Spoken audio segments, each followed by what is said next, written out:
Well, U.S. Food proudly presents Offset with Kinger and the Big Man alongside Jay Caulfield. I'm Rob King. We are delighted once again to have Pierre McGuire with us, and we talk Stanley Cup playoffs in our first session with Pierre. Now we want to talk Pierre McGuire with Pierre McGuire. So, Pierre, I'd like to run through kind of your early life, how you got involved in hockey. I know your mom was French-Canadian, if I'm not mistaken, and I think you were born in New Jersey, went to Montreal, and then back to New Jersey. Can you kind of give us a quick rundown of that? Yeah, I was born in the Inglewood Hospital, the same hospital that gave you Bill Parcells. So, there's a reason why I bring that up. And then when I was really young, we moved to Montreal. My mother's from Montreal, and my father was from North Dakota. We moved up there. My dad started a business. Fell in love with hockey early on in my life. I played football up there too, and when I was in grade 10, there was a legendary football coach in New Jersey by the name of Tony Karsich, who's still alive. He ran the program at Bergen Catholic High School in Oradell, New Jersey. And he had seen me play at a camp. And he called my parents up and said, "Hey, we'd like your kid to come down here and play." And so my parents asked if I wanted to do it. And I'm like, "Yeah, you're darn right I want to go do it." So I went down to New Jersey, and I had a summer job, and that's why I brought up Bill Parcells. His father's name was Chubb Parcells, and I got a job at the golf course at Hackensack Golf Club as a caddy in the summer before my first football camp at Bergen Catholic. And so I used to carry Bill Parcells' father's clubs at the golf course. And so one time I said, Mr. Parcells, I never call him Chubb, but now I would. He's passed away. I'm not afraid of him anymore. But I said, "Hey, Mr. Parcells," I said, "your son was born in the same hospital as me." He says, "I thought you were Canadian." I said, "Well, I kind of am, but I was still born in that hospital." So there you go. Did you go to any Alouettes games growing up? CFL games? I did. I went to the Alouettes all the time. My father and I would go. The first time I went to the see the Alouettes play at the old stadium called the Autostade in Montreal, which was now right near Old Montreal. It's actually a distillery. And then they moved up to McGill at Molson Stadium, and I saw a lot of good players there. Mike Widger, and this is for the West Virginia and Virginia Tech people and all those people that love football in your neck of the woods. Mike Widger was a Playboy All-American football player from Virginia Tech. And he became friends with my dad, and he was larger than life for me. He was a linebacker drafted by the Dallas Cowboys. He was an amazing player. He passed away probably 10 years ago, but man, oh man, was he a good football player in the CFL. He was unbelievable. Johnny Rogers, the Heisman Trophy winner, played in Montreal for the Alouettes. I can go down the line. Joe Theismann. Back then, I think they called him Thiesman.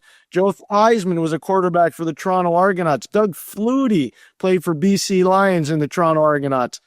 Paul Coffey's first weekend of dating his wife, Stephanie, he brought Stephanie to the coach's office in Pittsburgh to watch the Winnipeg Blue Bombers play the Toronto Argonauts in the Grey Cup because we had the satellite dish. So if Koff is watching this, I remember your first weekend of dating Steph because you came in and intruded in my office to watch the Grey Cup. And she still married him.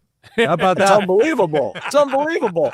Hey, and Rob, you'll like this. Their son went to Hobart College and played hockey there. Wow. Yeah. So Pierre and I, we have a Hobart College connection, a near connection, which is Pierre went to Hobart College, graduated in 83, was it, Pierre? 83. So I started there in 83. I wound up transferring to Washington University in St. Louis.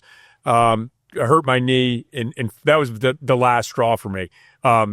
Probably a few too many fraternity parties early on. And then I hurt my knee, and then I wound up transferring to Washington University and played football there. But I think did you play football and hockey, Pierre, at Hobart? And baseball. I played all three. Wow. I played three in there, yeah. Yeah, that's I guarantee you not many people know that. I mean, the run that you played three sports, you're a three-sport star at Hobart. That's pretty pretty outstanding. It was good football. I know that. I mean, for Division III football. We had real good football teams. We had real good hockey teams, too. Our baseball wasn't as good. I used to get lit up a lot because I couldn't master the deuce. I could throw the heat, but I couldn't get the deuce over the plate. It would hang a lot, and people would like teeing off on me. See you later, alligator. So pitcher in baseball. No, I loved my experience there. What'd you play in football? Quarterback, right? When I got to college, I was a defensive back. I was Okay. a defensive back in college, but in high school, I was a quarterback, yeah. Our teams were amazing. At Bergen, you can go look it up. Bergen Catholic football is like one of the top programs in the United States. It still is. the man that I played for there, Tony Karsich, really, I tell Coach Karsich all the time, you helped change my life because you showed me how hard it is and how hard you got to work to make it in sports. And he was an amazing mentor. I love that man. Yeah, you know what, Pierre, it is amazing that there's, who comes across in your life that kind of gets you on a path or whatever it might be, or some coach that stays with you for a long time outside. We all know our parents or your father and as far as sports are concerned and how your mother's involved. But to me, there's always going to be some coach that instills in you, if you don't understand to go through sports I always feel playing sports at any level. You go through high school, if you play through college, that alone, to me, I don't think everybody quite gets the amount of time you're owned by that program, by that team when you're in school, right? Right? You are. I mean, I understand what they're doing, but when you go, we all accepted that. You went there to college, you had a football scholarship. I accepted what that was and thought that was my reward. So I think you have to find a way, you apply yourself in a way that the next freshmen that come in aren't taking your spot, right? It's a whole different, it's like grow up time, right? So to me, I think it's great that you have somebody that you go back to and a coach and what it meant to lead you on your path of where you're at today. Hey, Rob, can I just back Jay up on this for 1 second? Because this is a Jay Caulfield story that nobody knows about. So back in the day, we had a pretty good team in Pittsburgh for the 2 years I was there. And we're in Detroit at the end of a long road trip. And we have an extra day. And my phone rings in my room. We didn't have cell phones back then. And he goes, hey, Pierre, it's Jay. I go, what's up? You all right? Everything okay? And I thought he said, like, I'm hurt. I hurt my hand or something. He goes, well, they got all these tough guys in Detroit, and I haven't been in a fight in a while. And could you meet me at the Joe Louis? I know there's tape or ice. And I said, yeah, I'll meet you there. What do you want to do? He said, I want to practice my fighting. So I met Jay there. I'm not kidding you. Rob, he remembers this too. I guarantee you he does. And I had the punching bag gloves on, and Jay was dropping his mitts and ready to go. Everything went great. We spent about an hour, Jay. I'm going to say maybe a little longer, hour and 20 minutes. The next day, Rob, I tried to get out of bed, and I didn't have shoulder pads on. And look at the size of his hands. He was grabbing me by the shoulder. And the next day, I looked in the mirror. I couldn't get out of bed, but I was struggling to get out. I had bruise marks all over my shoulders because the big man was putting the clamps on me. No, Pierre. Very appreciative that you took the time to do that. I'm tired because, as you know, right? It speaks to your commitment to the game. You are committed to your team. And Rob, here's the best part about Jay Caulfield. I don't want to embarrass him on the show. Most fighters fight for themselves. Jay fought for his team. There's a big difference. Yeah, it's why he remains so popular. I think part of the reason with his ex-team, and by the way, just another credit, this is the Pierre McGuire show, but I will say this. A friend of mine said that back in the early 90s, he saw a guy pushing a big SUV, a woman behind the wheel, and he pulled over and said, hey, listen, can I help you? And it was Jay working out. So the guy thought there was a problem with Jay's car. Hey, can I help you out? No, I'm just working out, pushing a leash in the car. Stores, Jay? Wasn't that in the parking lot of one of the grocery stores? No, you know what? It was Mount Lebanon High School. Honestly, it was up right, not far off though, Pierre. Mount Lebanon High School in a parking lot that I thought nobody had a nice grade. So we had a Chevy Blazer. So. And Alicia was sitting in the driver's seat and put it in neutral, so Rob's story's great. But it was Mount Lebanon High School that had a little grade up, and then you had extra working and down. Yeah, so I didn't think anybody would see me there, but I got caught. Yeah, very similar story. My kid had the training wheels and the tricycle, and I had to push him up a slight incline. No, okay, so no, that is amazing. That is. I love that. I love that story, Jay. Yeah, that's thanks. great. But I will say to anybody else, if you're going into Detroit and they had Bob Purvitt and Joey Kershaw, it might keep you up at night. It might make you want to do what we did. But I always appreciate you doing that, Pierre. I really do. So hey, one more because even though Jay's a Pittsburgh guy, he's really from Philly. Like he knows that. Okay, so he'll tell you the worst drive in the NHL back in the day was going down that tunnel in the old Spectrum. In the Spectrum. Because you knew what was coming.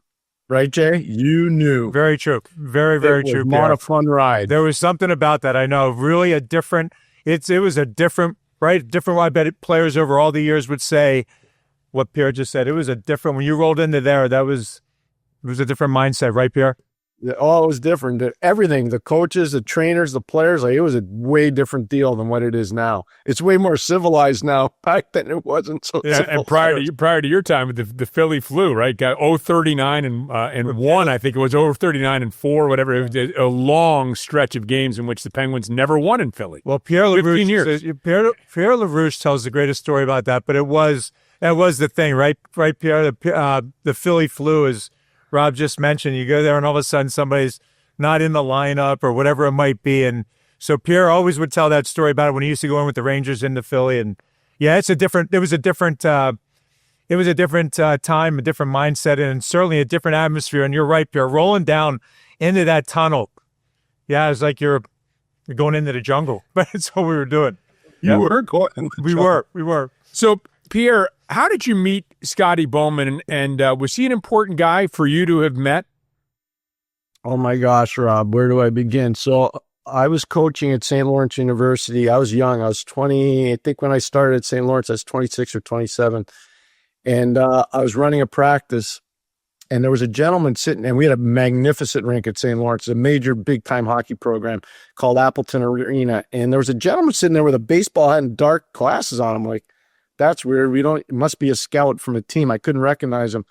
So after the practice was over, I get on the bike. I'm pumping the bike in my office, and I hear this knock on the door. So I, say, come on in, because I'm on the bike. And the guy takes his hat and his glasses off, and it was Scotty Bowman. I'm like, oh my God, that was Scotty Bowman watching. I grew up in Montreal watching him. And he said, I haven't seen a practice like that before. Right. The first thing he said is, he didn't introduce himself. He's like, I haven't seen he says, I'm meeting with the New York Rangers in 2 weeks. Would you be interested in coming with me? And I'm like, what? I said, I thought it was a prank. So he said, no. And he took my number.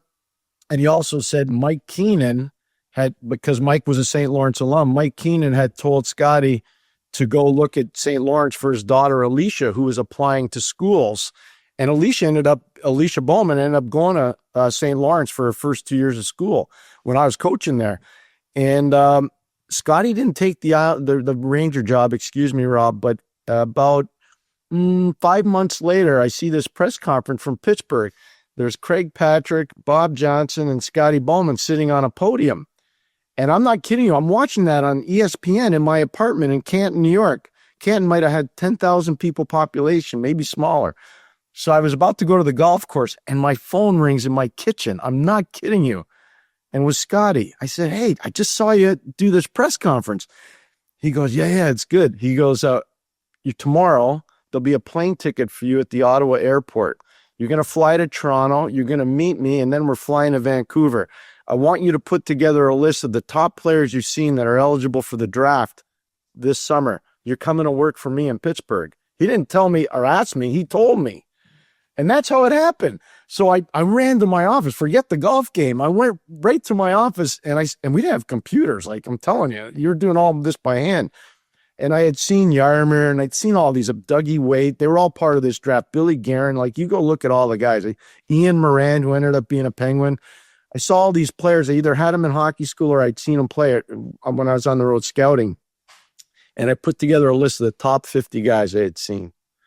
And Scotty had the list, and the next day I was in Toronto meeting him, and then we flew to Vancouver, and it's the first time I ever met Mark Recchi. Craig Patrick had Mark Recchi come to the draft because it was in Vancouver to meet our players that we were drafting. So I'll never forget this draft. I don't need notes. First overall in 1990 was Owen Nolan. Second overall was Vancouver's pick, Peter Nedved. Third overall was Detroit, Keith Primo. Fourth overall was Mike Ricci. And then Craig Patrick goes up with a fifth overall pick from Kladno in the Czech Republic, Jaromír, and it wasn't even Czech Republic then. It was Czechoslovakia. Jaromír Jágr. And I'll never forget Scotty saying to me before he got on the bus, Jay, you remember the Pan Pacific Hotel, that beautiful hotel right on the water in Vancouver. We're coming down the escalator, and Scotty says to me, are you sure that Jágr's the best player? I said, oh, Scotty, he's not even close. He's the best. He goes, you better not F this up. So that's how it started, Rob. That's how it started. That's a good way to start, man. That's a really good way to start. So, but even how Scotty is such a different personality than and the way everything took place over the years, and I don't want to jump a little bit, but that is a different, because as I said, Scotty's personality was completely different than anybody else you'd be around. You could run into him now and he'd know numbers from everything. He was just so unique that way, right? And what it was. So that had to be, did you even have, when he comes up to you and makes a comment like that, or even your call, you realize you're now going into, from where you were paying your dues, now in the NHL and part of the Pittsburgh Penguins, and then what the Pittsburgh Penguins are from Craig to Mario and all the great players that were starting to develop there. That's such a, what a jump, Pierre, and what a great, you cross paths with certain things, and here it was with you and Scotty, but really going, not only everything about the organization, but Mario alone. Now you're a part of it. Mario was, I'll never forget the first day of training camp. We used to stay at the Vista Hotel. Jay knows it's still there in Pittsburgh. It's just a different name now. And we'd have these breakfast meetings. It'd be Rick Keogh, Rick Patterson, Barry Smith, Scotty Bowman, the late Bob Johnson, Craig, and myself. And Joe Malash. Joe Malash was there as well. And we'd have these breakfast meetings at the Vista, and then we'd walk up to the rink. Everybody would go at different times. And I remember one day, it was maybe the first or second day. No, it had to be the first day, because I was like walking up by myself and it was pretty humid. And I started sweating. I'm like, damn, I'm going to embarrass myself. I'm going to be covered in sweat when I get to the rink. They're going to think I'm out of shape. It was so humid making that walk up the hill to the old Civic Arena. But no, Mario was amazing. You know what? You guys know. I don't have to tell you. I don't think people that don't know Mario appreciates how great Mario, not just as a player, but as a person, how great he is. He's an amazing man. He's an amazing man. Well, that's, on top, first of all, that's why Pierre and so many guys come back from Mario's fantasy camp, and he's not even, just like when there's greatness, but just a great person, as Pierre says, people come back for those reasons. And what he means, but also, Pierre, you have to earn, as we know in any level, you have to earn the respect. And that's what you accomplished in that time. You had to earn the respect of Mario, go right from there, right? You have to earn that respect and everybody that you're in meetings with, so you have your voice. We had some pretty unique meetings. I think you would agree. We were really, I'm going to say, prior preparation prevents potential problems. We were a really buttoned down group. It's starting with Craig Patrick and going to the coaching staff and the scouting staff. And Jay, you'd been in other meetings, and a lot of what we did with our meetings, Rob, were very similar to football meetings that a coach would have with a quarterback or an offensive coordinator would have we were really dialed in terms of different ideologies, how we were going to beat the opponent. And it would change from series to series to series. And Bob wanted that. And he had the best. In 91, we played we played New Jersey Devils in the first round in 91. That was when Frank Pietrangelo made that amazing glove save on Stastny. And I remember before the series, Badger said to me, meet us in New York, because I was scouting Washington, New Jersey the last night of the year, and Pittsburgh was playing the Rangers. Meet us at LaGuardia Airport. You're flying back with the team, and then tomorrow you're going to run the meeting, how we're going to beat the Devils. That's what he said to me. And so I get on the plane, and I'm, pooping my pants. I'm like, damn, I'm going to tell all these Hall of Fame guys like how to beat New Jersey. Are you kidding me?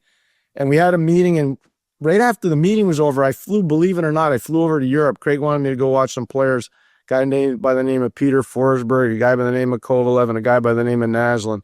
I went to go watch those guys, and then I came right back to scout Washington because it looked like we were going to play them in the next round. But I'll never forget that. And Badger said to me, Rob, it's a great lesson for young coaches. He didn't want his voice to get old with the players, so he always wanted different voices. And that's why he wanted me to do that with the team. So very cool. Yeah. And the story, the other one I just want to mention briefly, Craig Patrick, like only in fantasy sports, when somebody say, I'll trade you Shohei Ohtani and Clayton Kershaw for Aaron Judge, Sure.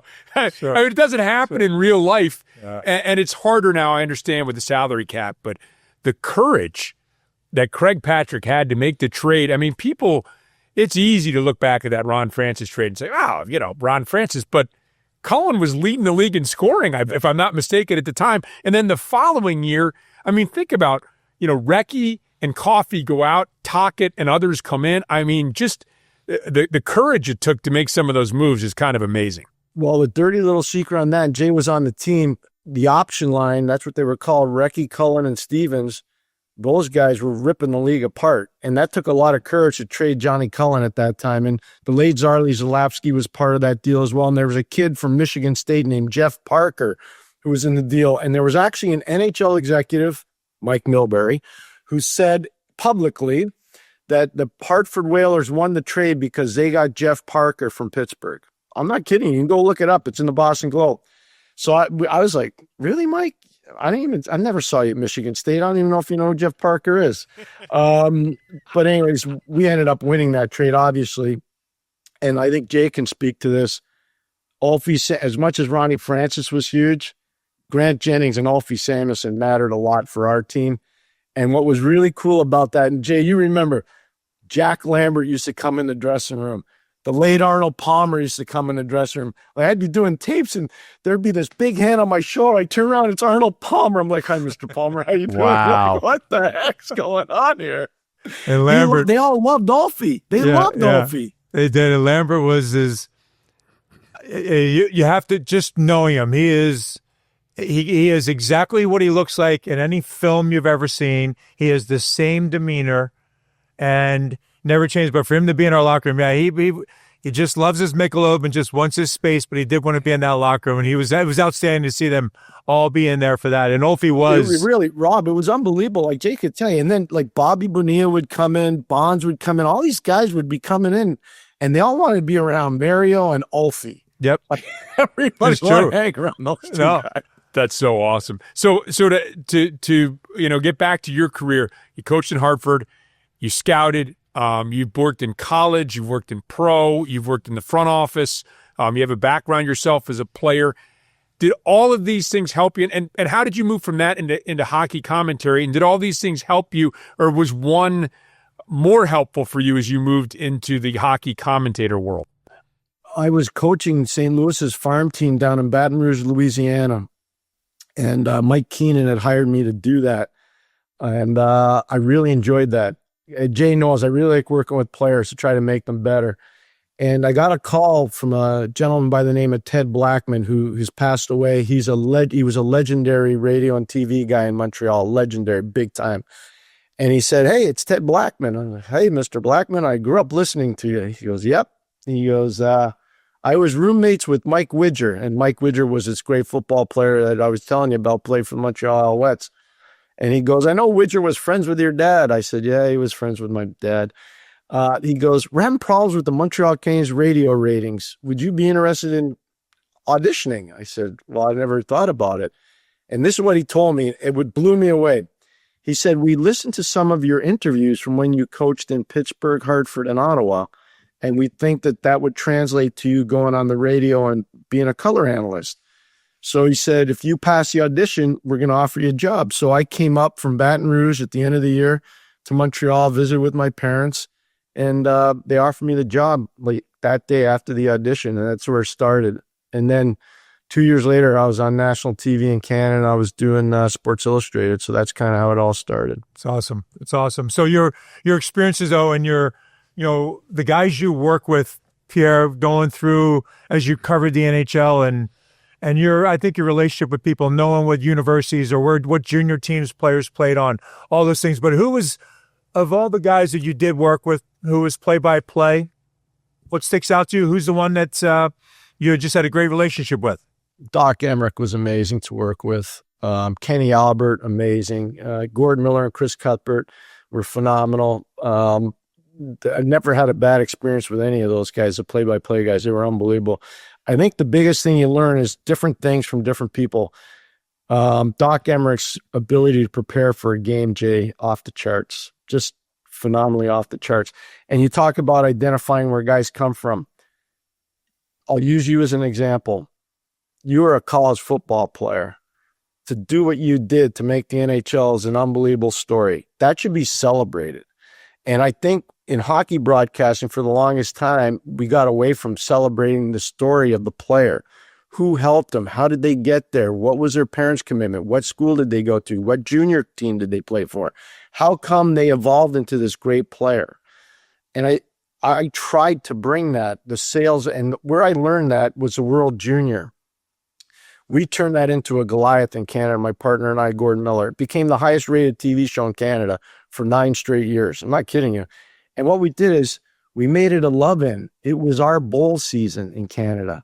We made it a love-in for the fans to know who these players were, whether it was John Tavares, whether it was Sidney Crosby, whether it was Patrice Bergeron. Where'd they come from?